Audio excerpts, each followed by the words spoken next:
Namaste Dosto, when you're here in India, you've got to avoid all the tourist traps.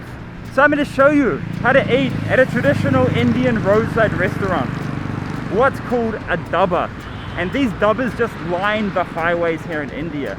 And if you come to a dhaba, you are going to get great Indian hospitality. You are going to get great home-cooked Indian food. And the prices, you are going to pay Indian prices for your food. You're not going to pay foreigner prices, okay? Everyone pays the same at a dhaba. This is where I stop when I'm on a road trip, like I am right now. I'm on a road trip to my wife's village in Rajasthan. So let's go eat, and I'll show you exactly how you too can eat here at a roadside dhaba in India.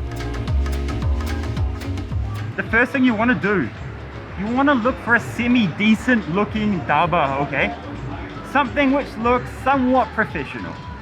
You can go and eat at the really traditional roadside dhaba where you'll see truck drivers and other people eating there. You can go there. Those ones look more like a house with a kind of like a room out the front of them. You can go there, that's fine.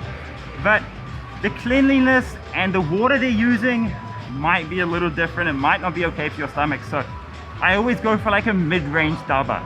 The dhabas range from like kind of homemade or homely to kind of mid-level like this. I guess you would say 3-star, maybe 2 or 3-star. Then all the way up to 5-star. If you're on that road to Chandigarh, super fancy dhabas there. Obviously, you're gonna pay for that experience.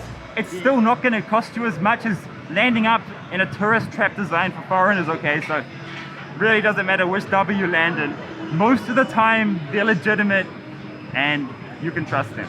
It's also a good sign if their actual signage is in Hindi, okay? That just means they cater to domestic tourists more. And you know you're going to get that kind of Indian experience there, rather than a place which has a big English sign like this place does. But I know this place is good because I've been here a few times. It's actually a chain called Mana, which means wish. Now let's have a look at the menu. If they give you a menu in Hindi, ask for an English menu. Sometimes you won't get an English menu, to be honest. But you can always find a few things here, okay? The only things here, I mean, they sell simple Indian food here, okay? You're going to get Aloo Paratha, guaranteed in North India at a dhaba. So bread stuffed with spicy potato.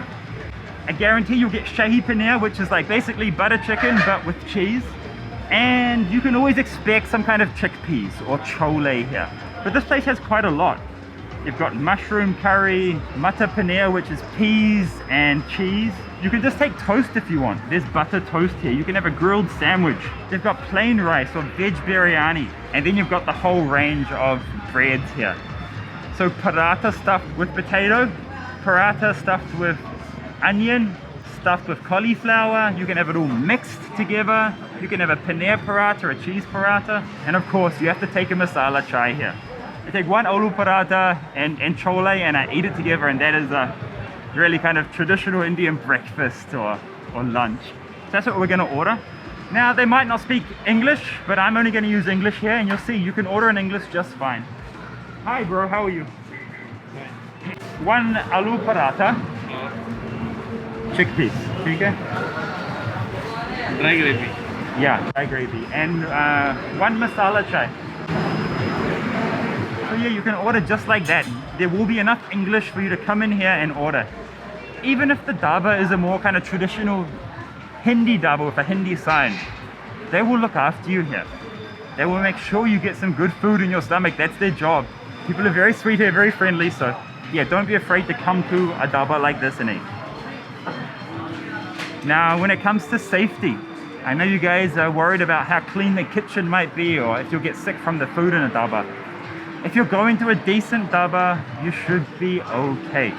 The food quality should be fine. I've never got sick from a dhaba like this, and every road trip I'm eating at them.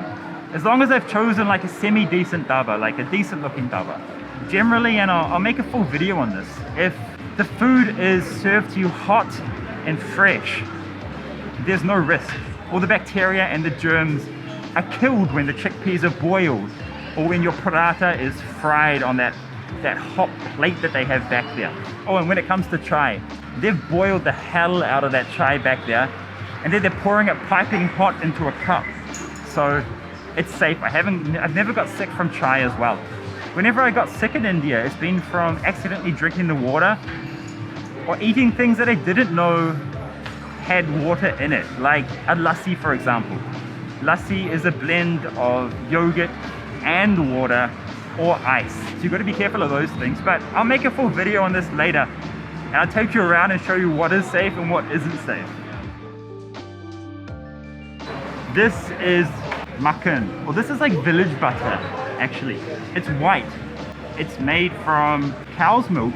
So they get the cow's milk, they make butter out of it, they make yogurt out of it, and of course they use it for milk as well. So this is an incredibly creamy and just yummy butter. You won't see this overseas as much. I've never seen it overseas. It's a very Indian thing.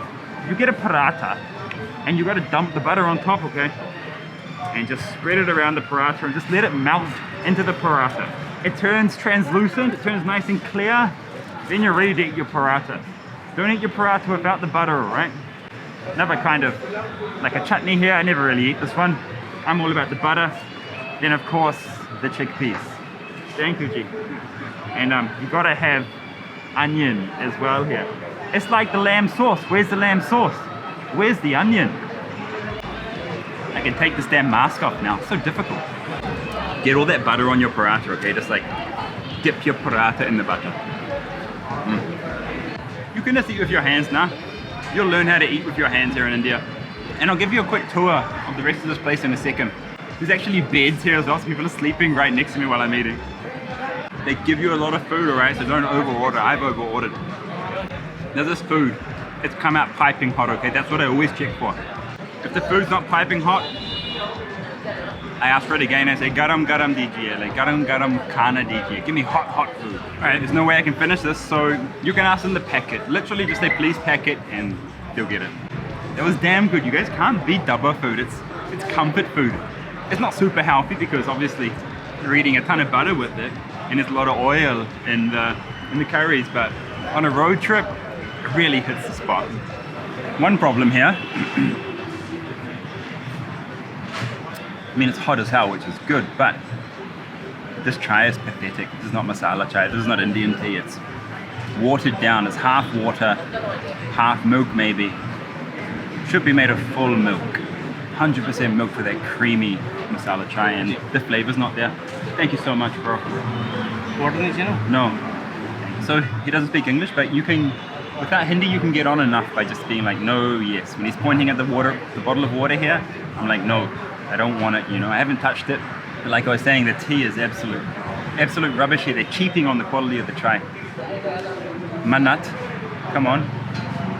I don't want to drink British tea, no? I want like a creamy Indian tea.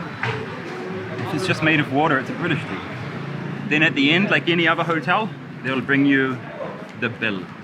And bill means, you just say bill here and they'll bring you the bill, okay? They'll understand you. Tea, 25 rupees. Chole, or the chickpeas, 180 rupees. Aloo Paratha was 65 rupees only. So we got 5% tax here in India on food. And that brings us to 284 rupees, or about, I don't know, $4 American. And remember, this is like a kind of a 3 or 4 star place that we're at here. A bit more expensive than normal. You could eat a lunch for literally $1 American if you went to one of the smaller Dhabas. So what I'm trying to say is, don't be afraid to come to these roadside Dhabas and eat food away from the more touristy restaurants you'll find on these motorways. Don't be afraid to come and eat with local Indian people and order your food in English and just enjoy yourself here. It's very easy. And if you really do need some help, the people sitting on the next table, they'll likely speak English and they'll likely help you. Indian people are extremely hospitable, and if you just ask them, like, if the menu's in Hindi and you don't know what anything is, just go to an Indian person, just ask, you know, like, can you help me order? I can't read Hindi, and they'll absolutely help you, okay? And if you want to know how to choose a decent dhaba, you can use Google Maps and just check the reviews on a dhaba. You'll be able to tell from that if they're good or not. So this place, for example, Manat, it has 8,300 reviews, okay? When a dhaba has that many reviews and you can click on there and the rating's near 4 stars, you can know it's good, right? So there's a few other things you're gonna find here. A music shop. There's an ice cream store down there. You can get ice cream, kulfi, shakes. You can even get pav bhaji from Maharashtra here in Haryana. Then you've got a gift shop. I'm not sure what this one sells. It sells kind of Indian foodstuffs. And then you've got a convenience store. So if you want to grab some snacks for the road or some drinks for the road, come here, you'll find everything. There's Red Bull, there's Sprite, there's Coke. Everything's available here. So this is the kind of dhaba that I would stop at. Somewhere that has a few other amenities, a few other stores like this. You can see they've done a good job setting up this dhaba for tourists, okay? And there's the dhaba behind us. You can eat outside, or there is room inside where you can eat in air conditioning if it's really, really hot. And this is India, so you can even just stay in your car in the car park and eat in your car as well. They'll literally serve you to your car, just like that guy's doing right now. So guys, don't be afraid to come to a dhaba like this. I did go and check out the kitchen. That's one more thing you can do. I go and walk past the kitchen, just have a look in and just see if it's clean enough. You can do that. Usually they don't have doors on the kitchens, just so the waiters can come in and out quickly because these guys get so busy here. So yeah, go and do that if you want to really check the hygiene levels at a place like this.